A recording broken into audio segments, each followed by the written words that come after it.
नमस्कार साथियों, स्वागत है आप सभी का अंकित इंस्पायर्स इंडिया पर। आज का ये सेशन बेहद खास है।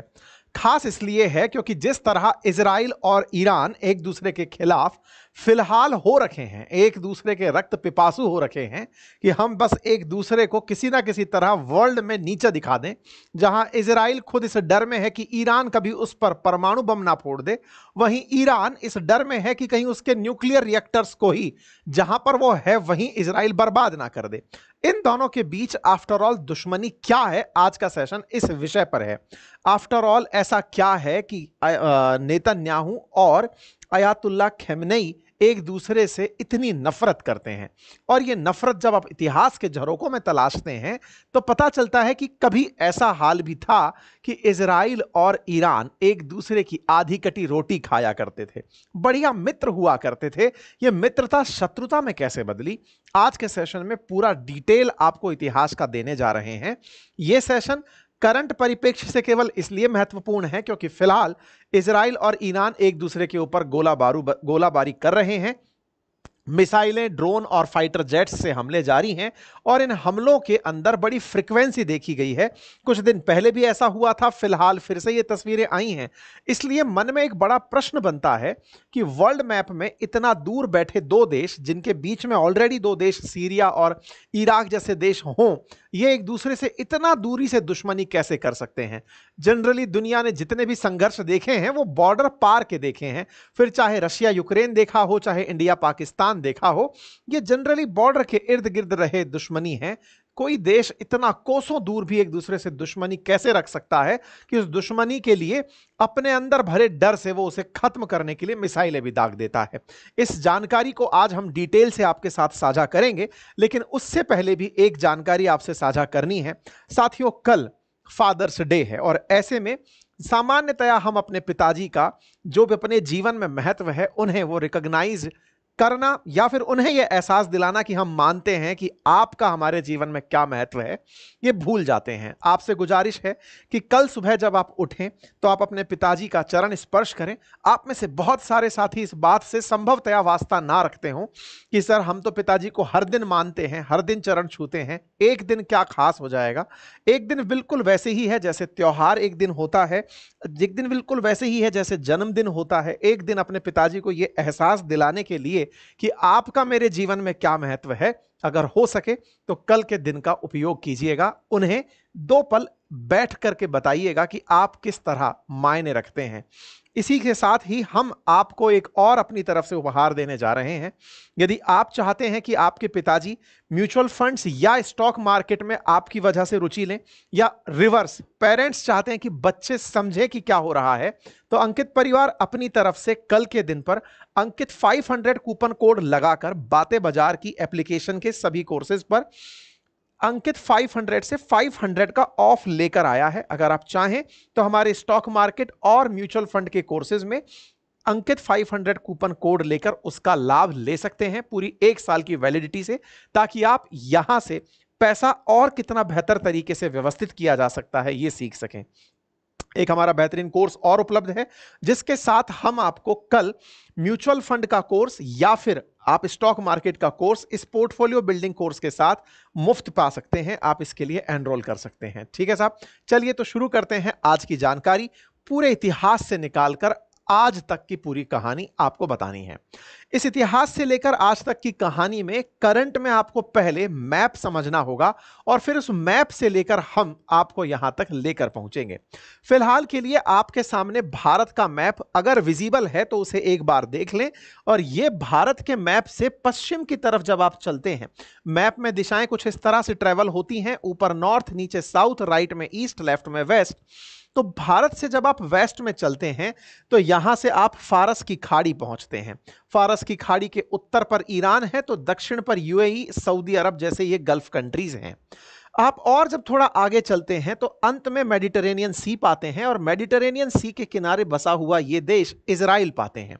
इजराइल यहां बसा है, ईरान यहां बसा है, और दोनों में दुश्मनी इतनी कि ईरान ने इजराइल के खिलाफ लेबनान को हथियार में इस्तेमाल किया। फिलिस्तीन का एक छोटा हिस्सा गाजा पट्टी को इस्तेमाल किया, यमन का इस्तेमाल किया। जहां तहां ईरान ने इजराइल के खिलाफ पूरी तरह मोमेंटम बनाए रखा है। इसीलिए आज यह प्रश्न बहुत कीमती हो जाता है कि आफ्टर ऑल ईरान को इतनी चिढ़ क्या है इजराइल से। तो आइए उस चिढ़ को थोड़ा समझना शुरुआत करते हैं। साथियों, इस पूरी कहानी को समझने के लिए आपको थोड़ा इतिहास के झरोखे में झांकना पड़ेगा और उस इतिहास के झरोकों में 3 समझौतों की चर्चा करनी होगी। मैं आपको इतिहास में लेकर चलूंगा, लेकिन उससे पहले आपको थोड़ा सा विश्व युद्ध का काल बता देता हूं। साथियों, समय था 1914 से 18 के बीच का, जब दुनिया प्रथम विश्व युद्ध के अंदर इन्वॉल्व थी। और उस प्रथम विश्व युद्ध के अंदर फ्रांस, ब्रिटेन, रूस और इटली ये सब एक साथ होकर युद्ध लड़ रहे थे। किसके खिलाफ लड़ रहे थे यह जानना बहुत जरूरी है। युद्ध लड़ा जा रहा था जर्मनी, हंगरी, ऑस्ट्रिया और ऑटोमन एम्पायर के खिलाफ। जर्मनी नाम याद रखिएगा, इंपॉर्टेंट है। वैसे ही ऑटोमन एम्पायर भी याद रखिएगा, बड़ा इंपॉर्टेंट है। ऑटोमन एम्पायर को उस समय तुर्क साम्राज्य के नाम से जाना जाता था। आज का तुर्की उसका शायद 1/10वां हिस्सा भी नहीं है। वो बहुत बड़ा साम्राज्य हुआ करता था, अफ्रीका, एशिया, यूरोप तक विस्तृत था ऐसा ऑटोमन एम्पायर, जिसका इतिहास लगभग 600 साल से पुराना हो। इतना बड़ा साम्राज्य हुआ करता था। तो ऑटोमन, जर्मन्स, हंगरी, ये ऑस्ट्रिया, बुल्गारिया, ये सब एक साथ खड़े हैं और इटली, फ्रांस, ब्रिटेन और रूस एक साथ खड़े हैं और अमेरिका भी उन्हीं के साथ खड़ा है।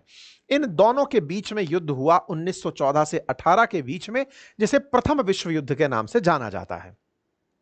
इस प्रथम विश्व युद्ध के अंदर ब्रिटेन और फ्रांस का बड़ा महत्व है, इसे जरूर ध्यान रखिएगा। ब्रिटेन और फ्रांस इस युद्ध में वो धड़ा बनकर बैठे थे जिस धड़े को दुनिया पर राज करने की आदत थी। और राज करने में ब्रिटिशर्स के बारे में कहा जाता था कि ये इतने शक्ति संपन्न थे कि दुनिया में सूरज जहां एक और उगता था, वहां से सूरज जहां छुपता था, वहां तक इनका शासन होता था। ऐसे में ब्रिटिशर्स ने राज करने की एक अद्भुत कला सीखी हुई थी। उसका नाम था फूट डालो राज करो नीति। फूट डालो राज करो में ये अक्सर ये तरीका ढूंढ ही लेते थे कि किस देश की कहां नब्ज दबाई जा सकती है, किस तरह से समझौते किए जा सकते हैं और किस तरह से किसी देश के भीतर ही संघर्ष पैदा किया जा सकता है।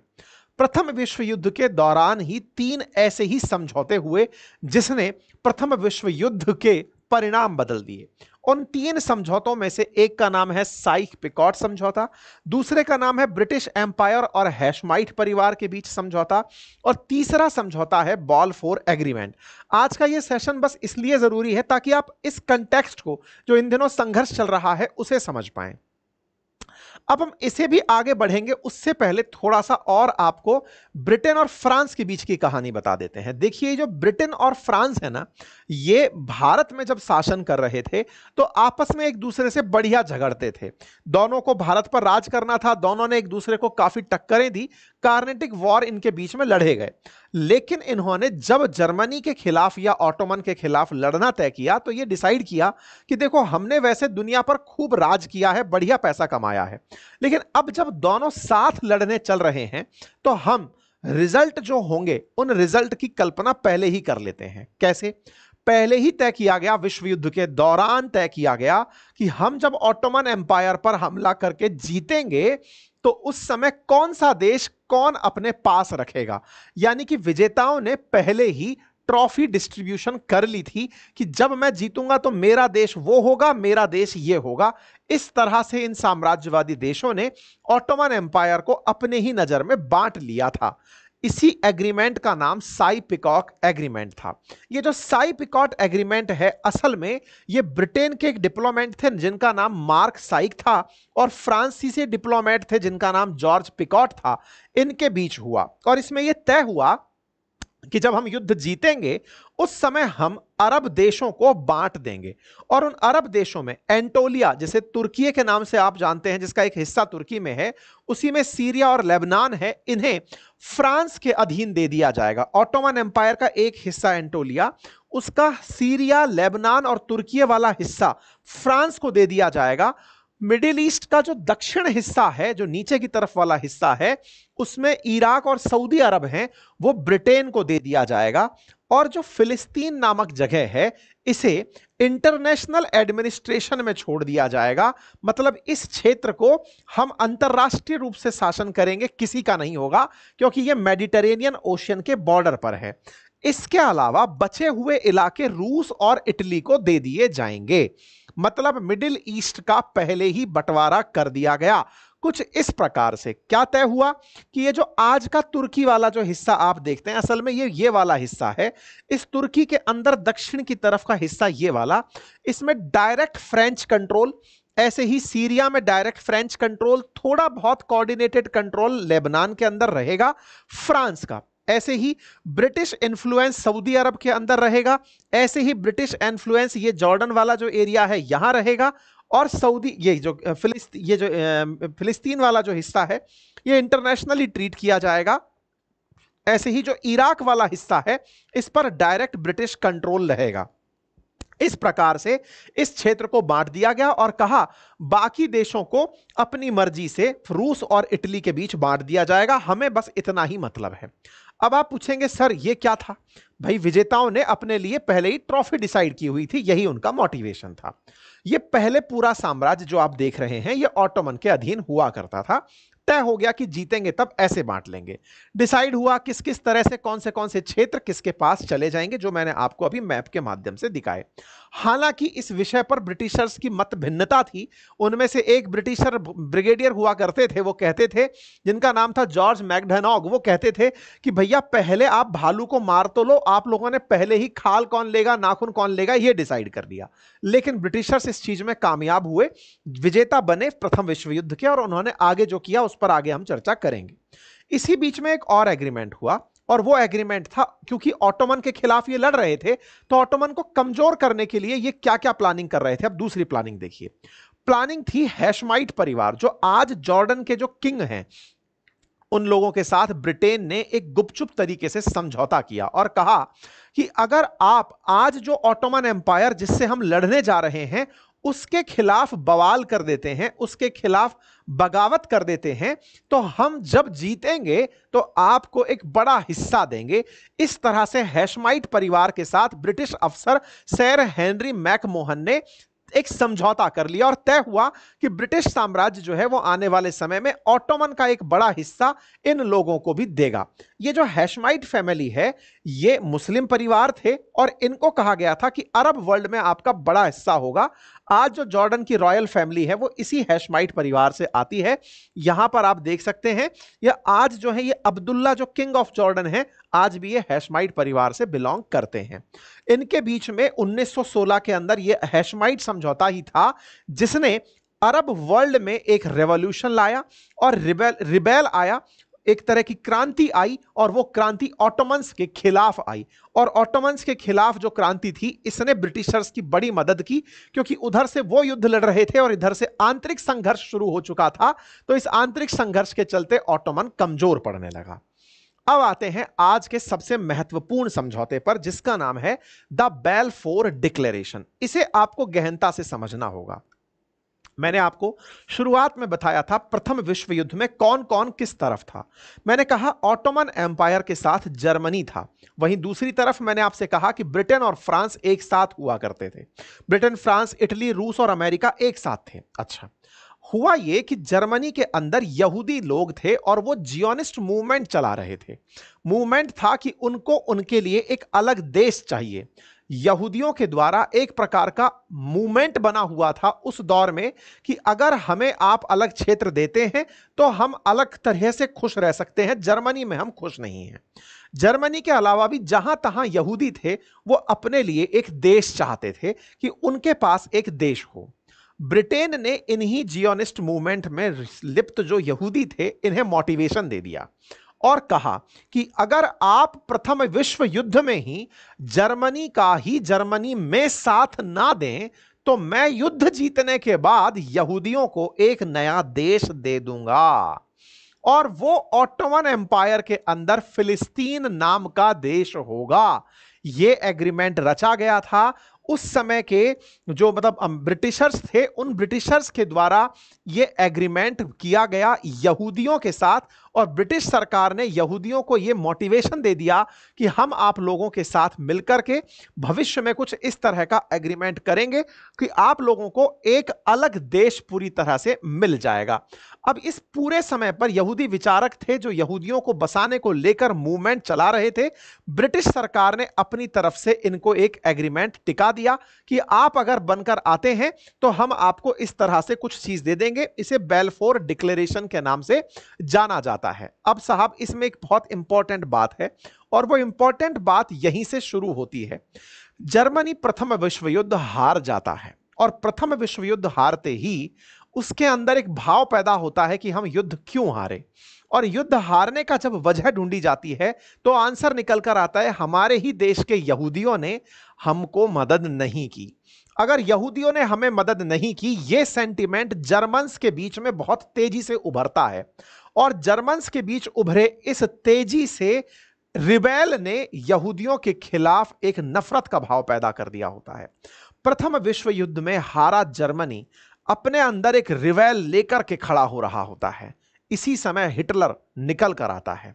यह हिटलर ही था जो यहूदियों के खिलाफ पूरी तरह से होलोकॉस्ट जैसी घटना को अंजाम देता है, यहूदियों के खिलाफ मैसेकर करने निकल पड़ता है कि ये लोग हमारे देश में होकर हमारा साथ नहीं दिए। ये ब्रिटिशर्स की चाल थी ताकि जर्मनी को कमजोर किया जा सके। यहूदियों के भीतर उनकी इस मांग को हवा देना जिस ब्रिटेन ने किया, वही आगे चलकर दुनिया में आज के युद्ध का कारण बना। मेरे प्यारे साथियों, यहूदी इस युद्ध में जीते ब्रिटेन से यह उम्मीद करने लगे कि जैसे ही वर्ल्ड वॉर 1 खत्म होगा उन्हें फिलिस्तीन नामक देश दे दिया जाएगा। यहूदी इससे पहले ही दुनिया भर से निकल कर फिलिस्तीन में आना और बसना शुरू कर चुके थे। प्रथम विश्व युद्ध के खत्म होते ही 1919 से 23 के बीच में 35,000 यहूदी फिलिस्तीन में आकर बस चुके थे, क्योंकि उन्हें यह उम्मीद थी कि अगर और कहीं रहे तो हमारे खिलाफ नशंस हत्याएं हो सकती हैं, हमारे खिलाफ मूवमेंट चल सकता है, हारे हुए देश हमारे खिलाफ एक्शन ले सकते हैं। इसलिए यहूदी निकल कर दुनिया भर से फिलिस्तीन आकर रहना शुरू कर दिए। ये उस समय की तस्वीरें हैं जिसको आप देख सकते हैं। 1917 के अंदर क्या हुआ करता था, ब्रिटेन के कहने से किस तरह से ये पूरे फिलिस्तीन में आकर के थोड़ी सी मात्रा में आकर बस गए थे यहूदी। यहां पर आप देख सकते हैं ये जूइश हैं जो थोड़ी सी कॉलोनी में आपको छीटे छीटे से दिखाई दे रहे हैं। ये कहीं ना कहीं से आकर यहां बसे हुए थे और ये फिलिस्तीन के हिस्से पर 6% अपनी टोटल पॉपुलेशन के साथ रह रहे थे।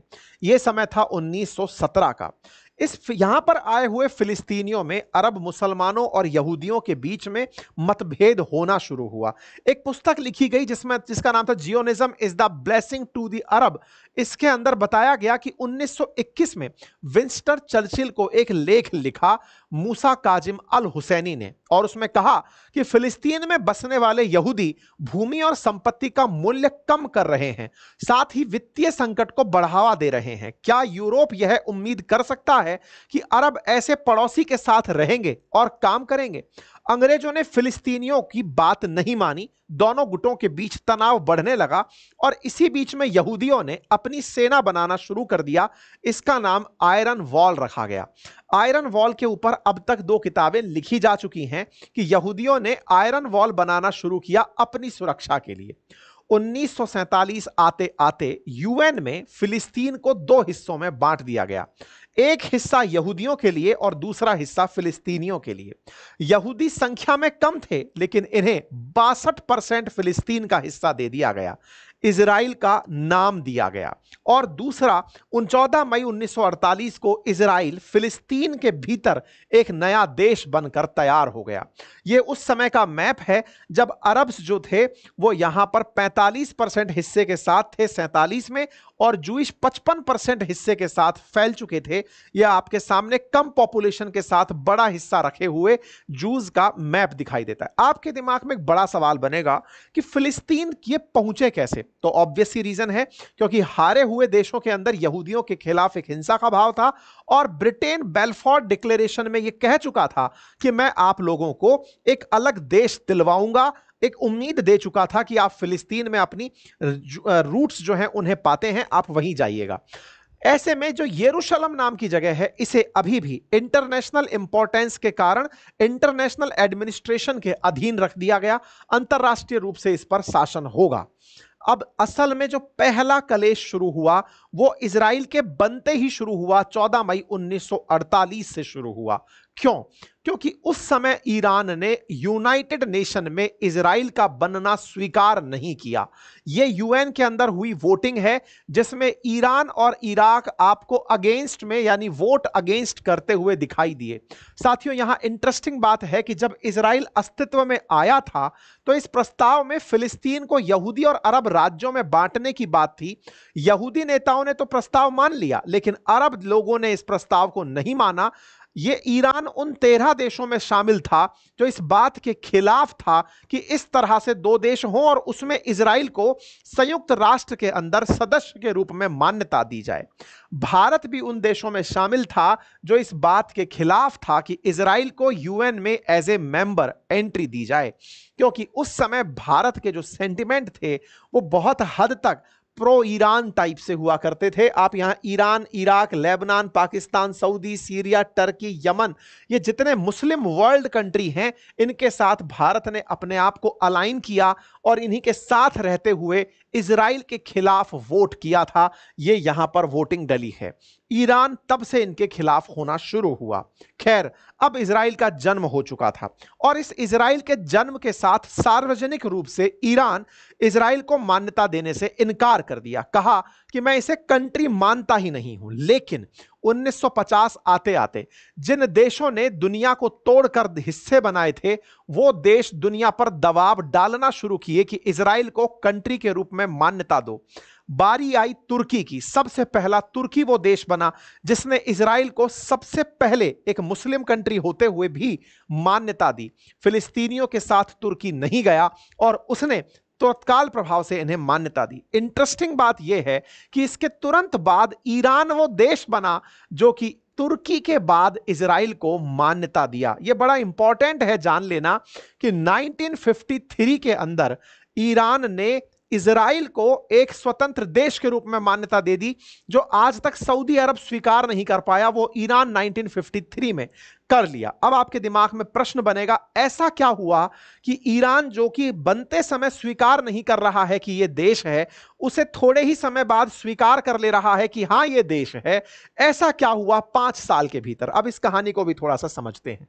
असल मायने में कहानी यहां पर शुरू होती है मोहम्मद मोसद्देक सरकार से। असल में ईरान में मोहम्मद मोसद्देक सरकार चलती थी जो कि लोकतांत्रिक तरीके से चुनी हुई सरकार थी। इस सरकार के खिलाफ अमेरिका और ब्रिटेन ने कू करवा दिया, तख्ता पलट करवा दिया और तख्ता पलट करवा करके यहां पर अपना ही एक व्यक्ति सरकार में बिठा दिया। अमेरिका के द्वारा किए गए इस तख्ता पलट में मोहम्मद रेजा पहलवी की सरकार बनी, जिसे शाह ऑफ ईरान कहा गया।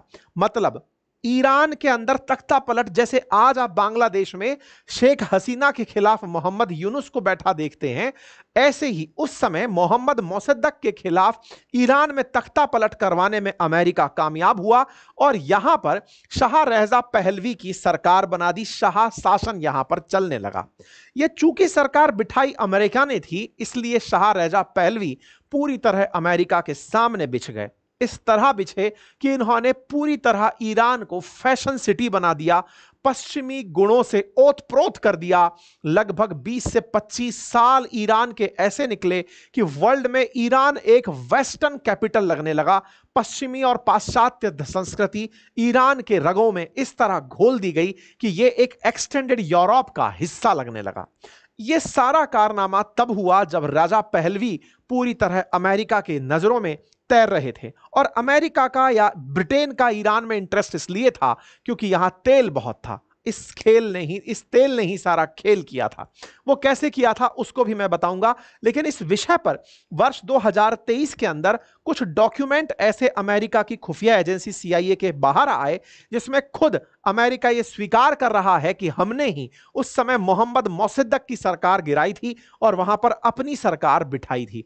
ये डॉक्यूमेंट थे जिनके ऊपर न्यूज बनी। CIA के जो डॉक्यूमेंट थे जिसमें यह बात स्वीकार की गई थी कि अमेरिका ने ही तब तख्ता पलट कराया था। ये वो लगभग 139 पेज के डॉक्यूमेंट है जिसमें Central Intelligence Agency and the fall of Iranian prime minister Mohammad Mosaddegh, इसके बारे में खबर छपी है। जानकारी कई बार अखबारों में छपी कि कैसे ब्रिटेन की खुफिया एजेंसी MI6 और अमेरिका की खुफिया एजेंसी CIA ने ईरान के अंदर कू करवाया था और अपनी सरकार बनवाई थी। शाह पहलवी को यहां पर सरकार में बिठाया था। अब ये जो पहलवी साहब आए, शाह रजा पहलवी, ये ईरान और इजराइल के बीच में घनिष्ठ और बहुआयामी गठबंधन बनाना शुरू कर दिए।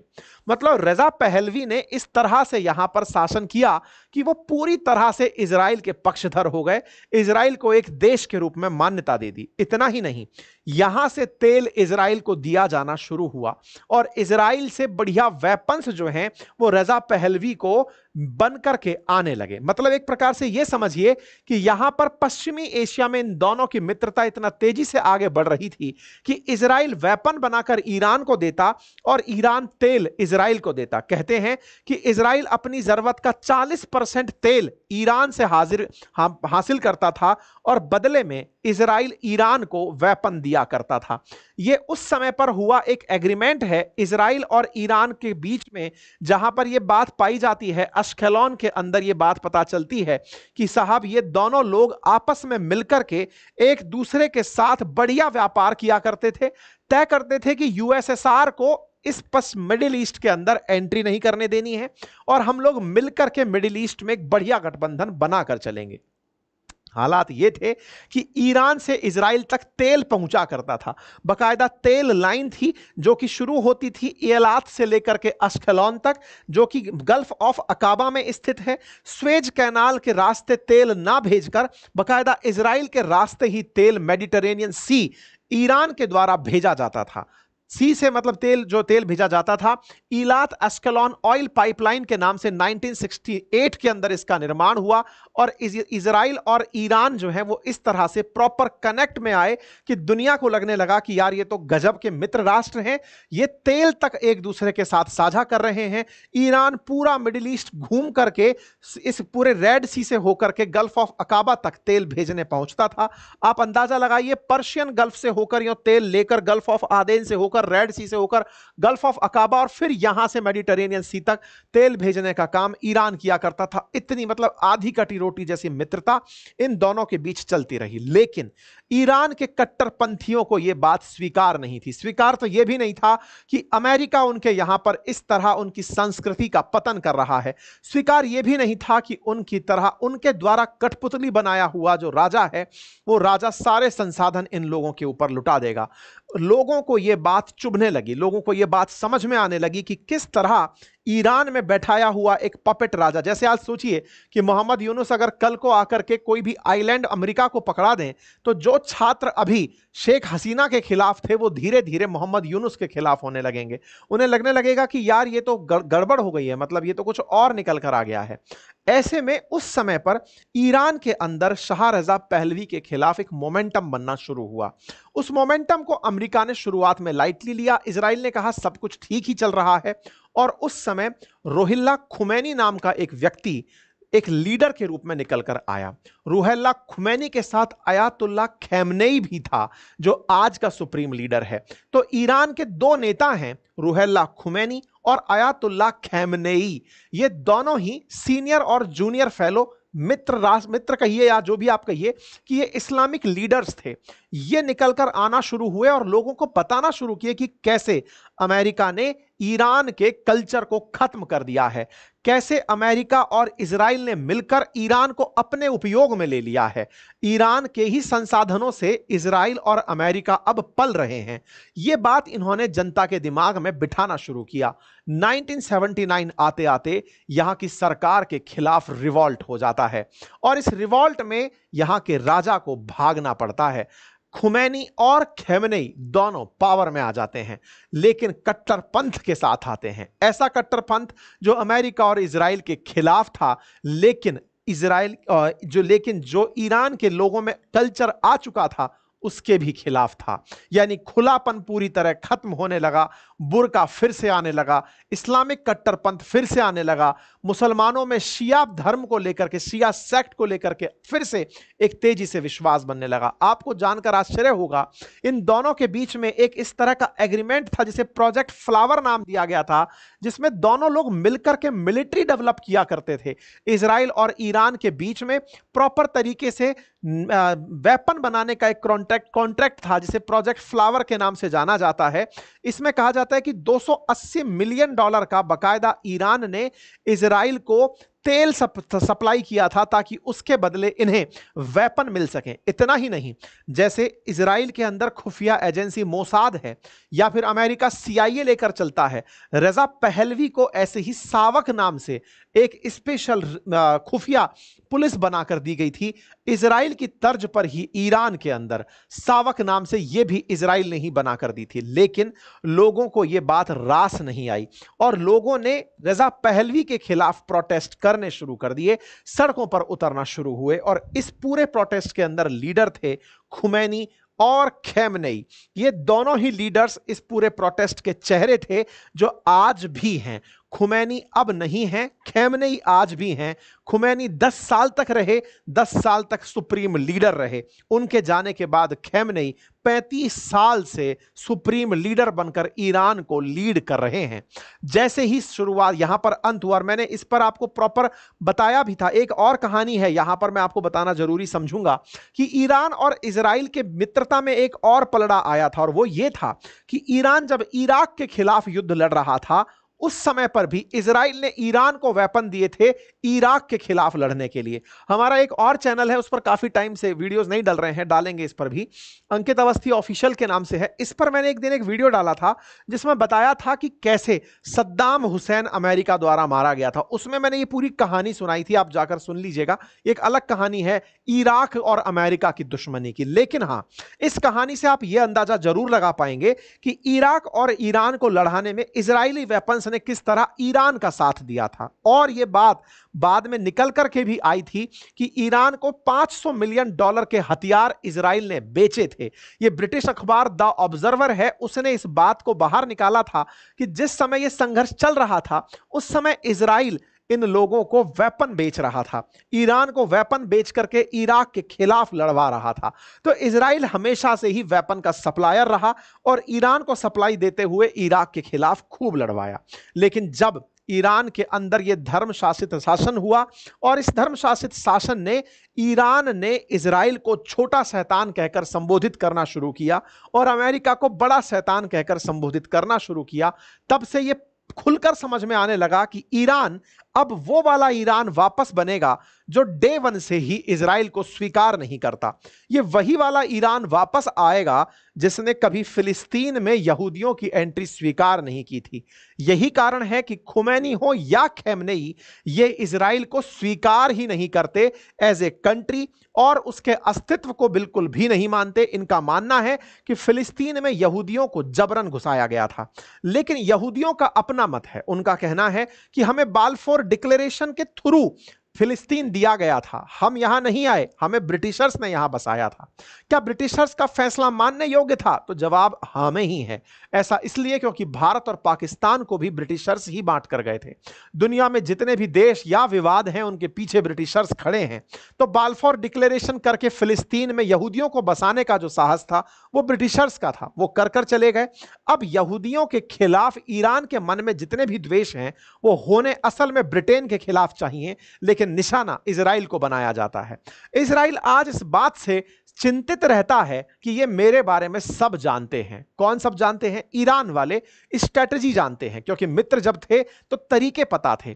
ऐसे में ये हमारे खिलाफ कभी भी हमलावर हो सकते हैं।